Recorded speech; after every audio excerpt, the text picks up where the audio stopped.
दूसरे ही दिन सारे टैबलेट्स और ऑनलाइन न्यूज साइट्स पर शशांक के नाम के साथ हेडलाइन आने लगी।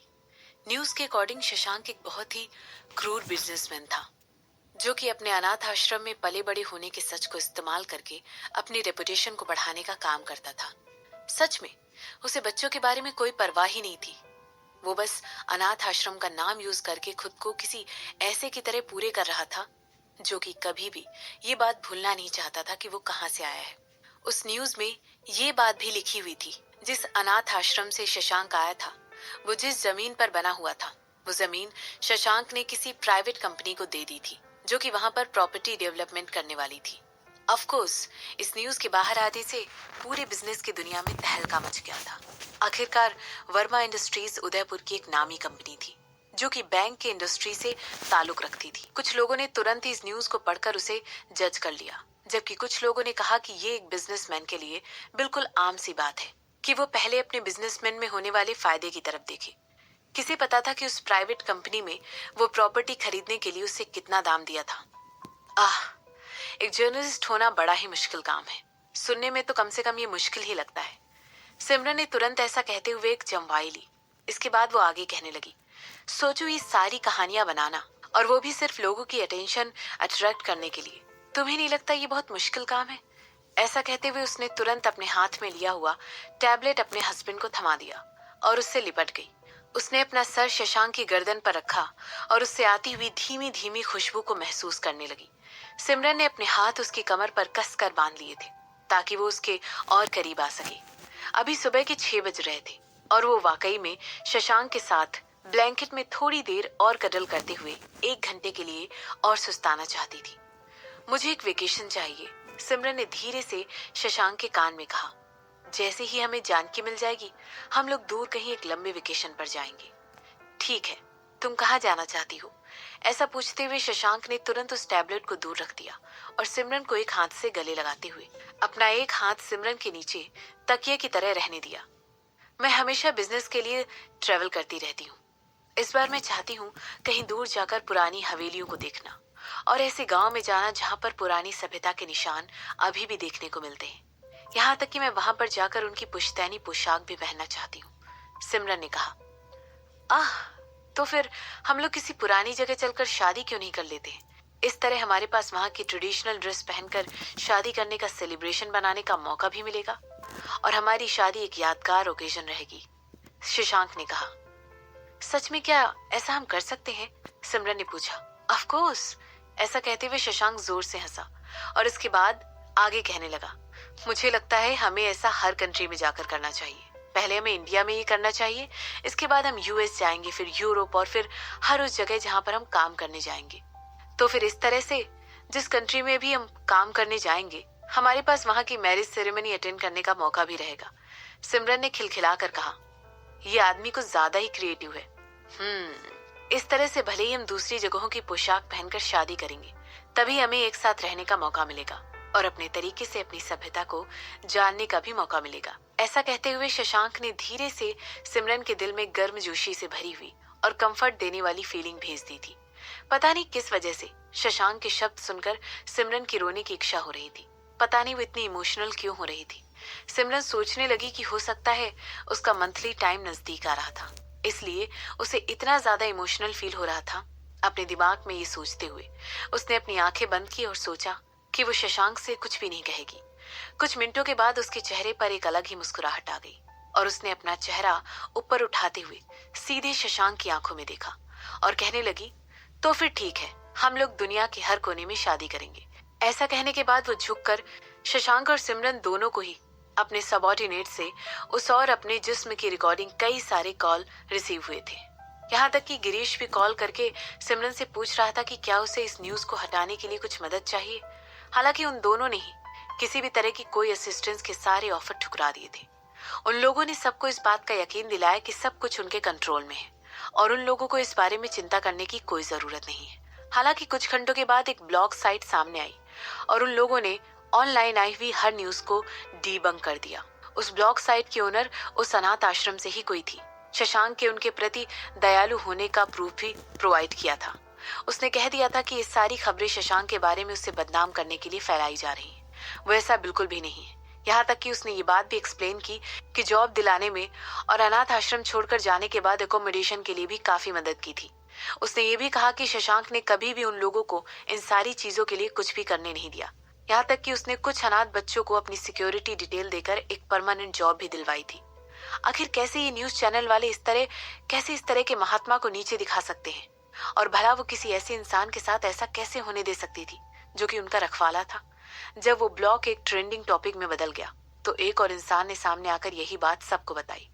ये कमेंटर एक्चुअली उस अनाथ आश्रम में रहने वाला था। वो अनाथ लड़का था जिसको शशांक ने अपनी सिक्योरिटी पर जॉब दिलवाई थी। इसके बाद के बाद एक जिन भी लोगों की शशांक ने मदद की थी वो सारे उसके लिए बोलने के लिए खड़े हो गए। कुछ लोगों ने तो शशांक के किए गए अच्छे कर्मों की वीडियोस भी ऑनलाइन डालनी शुरू कर दी।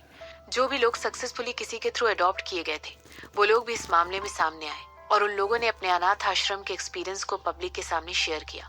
उन लोगों ने सबको बताया कि किस तरह शशांक ने उन लोगों की मदद करके उन्हें इतनी अच्छी जगह पहुंचाया था। उन लोगों ने ये भी बताया कि शशांक कोई नकली आदमी नहीं है जो कि दिखावा करने के लिए या अपनी रेपुटेशन बनाने के लिए लोगों की मदद करता था। वो वाकई में दिल से अच्छा इंसान था। वो ऐसा आदमी था जिसने कभी भी मीडिया के ओपिनियन के बारे में चिंता नहीं की और यहाँ तक कि किसी भी तरीके के इंटरव्यू को या फोटो खींचने वाले को मना किया। वो एक बहुत ही प्राइवेट आदमी है जो कि कभी भी अपनी काबिलियत हो या अकॉम्प्लिशमेंट्स को लोगों के सामने जाहिर नहीं होने दिया। और यही वजह है कि लोग उसे इतना ज्यादा पसंद करते हैं, क्योंकि वो कभी भी कोई अच्छा काम करने के लिए किसी का मोहताज नहीं रहता और ना ही किसी का वेट करता है। वो एक बहुत ही ईमानदारी वाला लाइफ जीना पसंद करता है। उन लोगों के लिए शशांक किसी सेवियर से कम नहीं था। वो उन लोगों के लिए भगवान था। तो फिर वो लोग अपने भगवान को इस तरह मार्केट में अपना नाम खराब करते हुए कैसे देख सकते थे? ऑफ कोर्स हर किसी ने उन बातों पर आसानी से विश्वास नहीं किया और तुरंत रिस्पॉन्ड करते हुए उन लोगों को झूठा साबित करने के लिए अपडेट कर दिया। यहाँ तक कि कुछ लोगों ने तो इसे एक पब्लिसिटी स्टंट भी बताया, जिससे शशांक अपनी इमेज सबके सामने सुधार रहा था और अपना नाम सबके सामने ऊंचा करना चाहता था। इन सब चीजों की वजह से ऑनलाइन एक बहुत बड़ा हड़कंप मच गया और बहुत सारे लोगों ने इस आर्गुमेंट में ज्वाइन कर लिया था। इन इवेंट्स की वजह से सिमरन बहुत ज्यादा सरप्राइज हो गई थी। उसे कभी भी एक्सपेक्ट नहीं किया था कि उसका अपना हस्बैंड इस तरीके का इंसान भी हो सकता है। ऑब्वियसली उसे ये सब बातें सुनकर शशांक की वाइफ होने पर बहुत ज्यादा गर्व महसूस हो रहा था। शिफाली, सिमरन ने अपने ऑफिस का फोन इस्तेमाल करके अपनी सेक्रेटरी को बुलाया। कुछ सेकंड के बाद शिफाली उसके ऑफिस में आ गई। क्या तुमने रूपाली से कोऑर्डिनेट करके उस न्यूज आर्टिकल के बारे में पता किया जो कि आज रात रिलीज किया जाएगा? यस मैम, शिफाली ने तुरंत सर हिलाते हुए कहा। क्या रूपाली अभी भी जिंदा है? सिमरन ने पूछा। उसकी आंखों में इस समय इंटरेस्ट साफ दिखाई दे रहा था। इसके रिस्पॉन्स में शिफाली की आंखें बड़ी हो गई और वो अपनी आंखों में छुपे हुए दुख को छुपा नहीं पाई, बल्कि वो इनोसेंट बनने की कोशिश करने लगी, जैसे कि उससे रूपाली के बारे में कोई खबर ही नहीं थी। मैंने उससे नहीं मारा है, उसने एक सीरियस एक्सप्रेशन के साथ सिमरन की बात का जवाब देते हुए कहा। मगर उसने इस बारे में सोचा जरूर था। गुड, सिमरन ने मुस्कुराते हुए कहा। इसके बाद वो आगे पूछने लगी, तो क्या वो जगह रेडी है? यस मैम, मिस्टर मनमीत भी कल सुबह होने वाले रिबन कटिंग सेरेमनी को अटेंड करेंगे। उसके बाद हम लोग सारे बच्चों को उनके नए घर में शिफ्ट कर देंगे, शिफाली ने समझाते हुए कहा। नया अनाथ आश्रम एक्चुअली सिमरन की उन प्रॉपर्टीज में से एक पर बना हुआ था जो कि उसे अपनी ग्रैंड मदर से मिली थी। वो एक बहुत बड़ा विला था जो कि उदयपुर के नॉर्दर्न पार्ट में था, क्योंकि वो हर किसी को फिट करने के लिए इतनी ज्यादा बड़ी नहीं थी। इसीलिए कल से उसके बगल में एक और बिल्डिंग बनाने का काम शुरू होने वाला था, जिसमें उन बच्चों के लिए क्लासरूम बनने वाला था। ये एक बहुत बड़ा प्रोजेक्ट था, मगर शशांक ने एक बार भी इसके लिए अपनी एक फलक तक नहीं जताई थी और जो कुछ भी सिमरन ने सजेस्ट किया था उसके लिए हाँ में हाँ मिला दी थी। वेरी गुड, ऐसा कहते हुए सिमरन मुझको और उसके बाद उसने शिफाली को वहां से जाने का इशारा कर दिया था। उसके वहां से जाते ही सिमरन अपने लैपटॉप पर डेट की तरफ देखने लगी। 18 अगस्त, 2 दिन और फिर शशांक और सिमरन की शादी को 2 महीने कंप्लीट हो जाएंगे। सिमरन ने तुरंत अपने लिप्स को बाइट किया और उसके अंदर अचानक ही एक एक्साइटमेंट की लहर उसके मन को गुदगुदाते हुए उठने लगी थी। सिमरन वेट नहीं कर सकती थी कि उसके सरप्राइज का शशांक का एक रिएक्शन देखने का मिलने वाला था।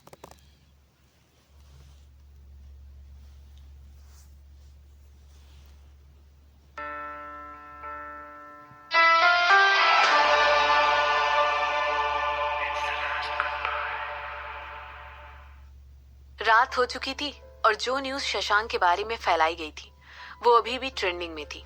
हर तरफ आर्ग्यूमेंट और एजम्पशंस की लहर दौड़ रही थी। हालांकि इन सब के बावजूद शशांक के लिए या उसके खिलाफ एक साफ सुथरी इमेज पोस्ट होती हुई नजर आ रही थी। अभी भी लोग उसकी इमेज को लेकर काफी कंफ्यूज दिखाई दे रहे थे। उसकी कुछ तस्वीरें उसकी साइड प्रोफाइल को हाईलाइट कर रही थी, जबकि उनमें से कुछ तब ली गई थी जब वो अलग अलग तरीकों की सेरेमनी अटेंड कर रहा था। लेकिन वो इतनी ज्यादा धुंधली थी कि उनमें शशांक की शक्ल साफ दिखाई नहीं दे रही थी। इसी वजह से सिमरन बहुत ज्यादा क्यूरियस हो गई थी। उसे अभी भी याद था कि उसके लॉन्च पर शशांक ने एक भी रिपोर्टर को उसकी फोटोग्राफ लेने से मना कर दिया था और उन्हें ऑनलाइन पोस्ट करने से भी मना कर दिया था। आखिर में सिर्फ और सिर्फ सिमरन की फोटो ही न्यूज़पेपर के बिजनेस सेक्शन में दिखाई दे रही थी और वही फोटो ऑनलाइन न्यूज साइट्स पर भी दिखाई दे रही थी।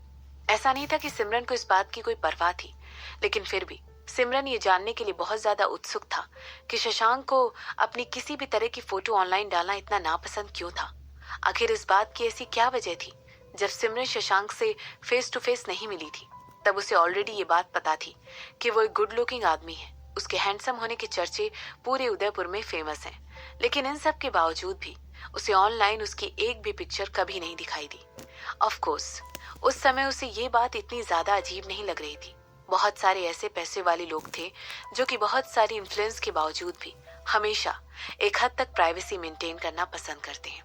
यहाँ तक कि इससे पहले सिमरन जहाँ यूरोप में रहती थी वहां पर भी कई बड़े लोगों के बेटे या बेटी अपने आप को पब्लिकली इस तरह पिक्चराइज करना पसंद नहीं करते थे।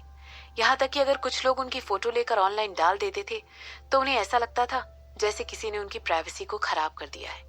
पहले सिमरन को लगता था कि शशांक भी ऐसे ही लोगों में से एक है। हालांकि अब जबकि सिमरन इन सब के बारे में सोचती है तो उससे लगता है कि शशांक के दिमाग में कुछ और ही चल रहा है। कुछ और बात है जिसकी वजह से शशांक ऐसा करता है। उसने न्यूज को स्वाइप करना कंटिन्यू रखा और शशांक के बारे में आए हुए ब्लॉग को पढ़ने लग गई। इसके बाद उसने वक्त की तरफ देखा। सिर्फ 2 मिनट और थे और इसके बाद रुक्मणी राजवंशी के बारे में एक आर्टिकल पोस्ट होने वाला था। हे, तुम किन चीजों के बारे में सोच रही हो? शशांक ने ऐसा पूछते हुए सिमरन के गालों पर किस किया और उसके बगल में जाकर बैठ गया। इस समय वो दोनों शांति अपार्टमेंट के लिविंग रूम में बैठे हुए थे। इसके रिस्पॉन्स में सिमरन को एक स्माइल दी और उसे ऊपर से नीचे तक एग्जामिन करने लगी। शशांक आज रात देर से इसलिए आया था क्योंकि आज ऑफिस में उसकी कई सारी मीटिंग थी। हालांकि अपने बिजी स्केड्यूल के बाद भी वो काफी फ्रेश दिखाई दे रहा था। उसके चेहरे पर अभी भी एक छोटी सी मुस्कान थी और उसने तुरंत अपने सूट का बटन खोलना शुरू कर दिया और अपना जैकेट निकालकर साइड में रख दिया। इसके बाद उसने सिमरन को अपनी तरफ खींच लिया। क्या तुमने डिनर किया?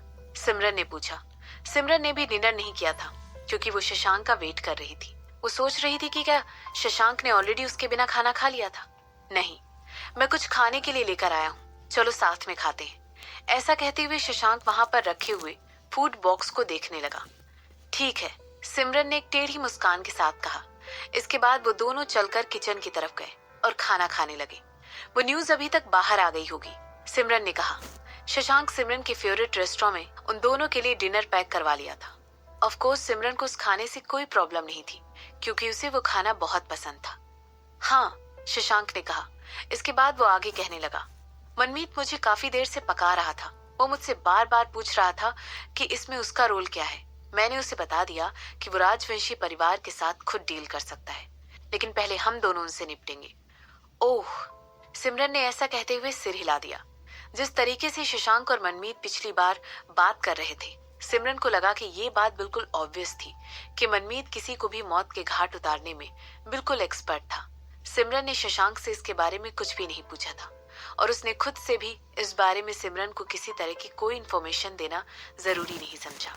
ये बात सिर्फ और सिर्फ सिमरन का गेस थी कि हो सकता है शशांक सोच रहा होगा कि अगर वो सिमरन को उसके बारे में कुछ बताएगा तो उससे वो डर जाएगी। तुम क्या पूछना चाहती हो?